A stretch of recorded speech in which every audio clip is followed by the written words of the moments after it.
Costochondritis is chronic chest pain near the sternum created by inflammation, and sadly there isn't much you can do about it until today. You see, your pain and even the inflammation might be caused by tight muscles pulling on the sternum and the ribs, and sadly, stretching isn't going to help this. And that's why today I'm going to be showing you how to get rid of that tension in your chest by massaging out 5 different muscles in only 12 minutes. Now, the first muscle is the pec major. This muscle can easily get tight thanks to our daily habits like driving or being on a computer. And if that happens, it will create tension on the sternum and the ribs, which then creates your pain. To get started releasing this muscle, search for the most tender spot near the sternum. Just make sure you're on the muscle and not actually on the bone. Now, once you find a tender spot, go ahead and hold it there for roughly 30 seconds. It's okay if it's a little painful, most trigger points are. Now from here, go ahead and perform short strokes away from the sternum going across the chest. Use the natural direction of the muscle fiber as a guide for the direction you should be pushing. Do this for another 30 seconds to 1 minute. Now chances are the pec major is a big player when it comes to something like costochondritis. So if that is the case, then find another spot within the chest and then repeat that sequence once again. Trust me when I say there's plenty of spots you can work on. Now a quick note for women, if you need to, then try pulling the fat tissue away so you can then work on the underlying muscle. It might be a little trickier for your situation, so do what you have to do here. The next muscle that can create costochondritis pain is going to be the serratus anterior, because once again, it is attached to the ribs and can create tension within the ribs and the sternum. Now, to locate your serratus anterior, you simply have to go between the lats and the chest, underneath your armpit pretty much,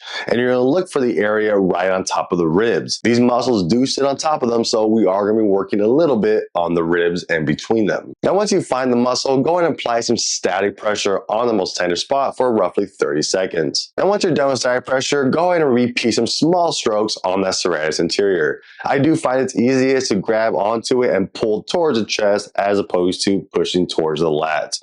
Regardless of how you want to do it, make sure to do it for another 30 seconds to 1 minute. Now, next up is going to be the diaphragm, and this is a muscle most of us probably don't want to work on or never worked on in the past. But again, if this muscle gets tight thanks to chronically breathing with your chest, then it can also pull on the ribs and the sternum, creating tension and pain. To start working on this muscle, go ahead and grab underneath your ribs and begin pushing and pulling it for 30 seconds. This is going to help loosen it up and get your body used to your fingers working there. Now from here, go ahead and dig a little deeper and find the most tender spots, and then just hold static pressure there as you take in big, deep breaths. Your breathing is what's going to be what's massaging the muscle as opposed to you actually digging in and out. Of course, you can also use your fingers to do a little movement here, but the idea is you're working on the tender spot either using your breathing or your fingers for roughly 1 minute. Now there's 2 more muscles that you're going to want to work on here, and that's going to be your core, your rectus abdominis, and your obliques. And just like the rest of the muscles we've been working on, they also attach to your ribs and sternum, and because we are always in a sitting position most of the time, those muscles are probably going to be chronically shortened, which creates tension on the ribs and sternum. This initial pull into the chest and sternum can not only create costochondritis, it can also create things like forward head posture, rounded shoulders, and more. Now to massage out these muscles, I highly recommend using a Pilates ball so you can lay on. To get started, start by laying on one side at a time, trying to aim on the area between the obliques and your rectus abdominis, the six-pack portion basically. Now once you're in position, look for the most tender spot within your stomach and just hold static pressure there as you take in big, deep breaths.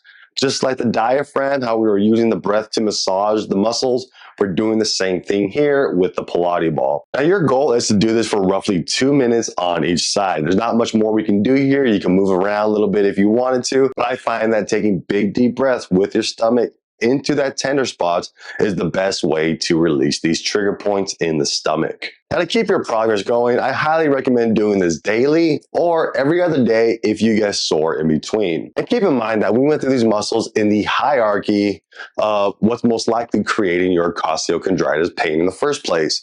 Which means if you only have 3 to 5 minutes to do something, then I highly recommend starting with the first muscle we worked on, the pec major. If you have a few extra minutes, then you can then move on to the serratus anterior, and so on and so forth based on your time. Now, of course, if you want to learn how trigger points work and how they probably created your pain in the first place, then make sure to watch my brand new video up in this corner. I'll see you over there.